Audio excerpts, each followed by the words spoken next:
بسم اللہ الرحمن الرحیم۔ صبح کو جب انسان اٹھتا ہے تو سست اور تھکا ہوا کیوں ہوتا ہے؟ کیا آپ بھی صبح اٹھتے ہی تھکاوٹ اور سستی محسوس کرتے ہیں؟ ایسا کیوں ہوتا ہے؟ نہ رات جاگے، نہ کام زیادہ کیا، پھر بھی دل بوجھل، جسم سست اور طبیعت بیزاری۔ اس کا جواب روحانی اور جسمانی دونوں پہلوؤں میں موجود ہے۔ نبی کریم صلی اللہ علیہ وآلہ وسلم نے فرمایا، جب کوئی انسان سوتا ہے تو شیطان اس کی گدی پر 3 گرہ لگا دیتا ہے۔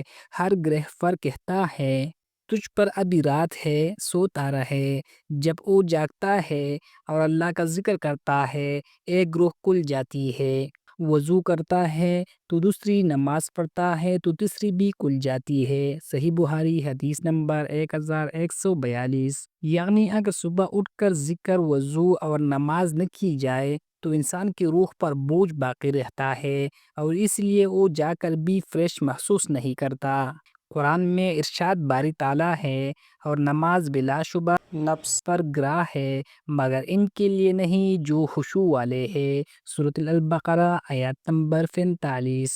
اگر آپ چاہتے ہیں کہ صبح اٹھتے ہی جسم میں تازگی ہو، دل مطمئن ہو اور سارا دن پروڈکٹیوٹی سے بھرپور ہو تو صبح کے یہ 3 قدم کبھی نہ چھوڑیں۔ اللہ کا ذکر کرتے ہوئے آنکھ کھولے، فوراً وضو کرے، نماز فجر باجماعت ادا کرے۔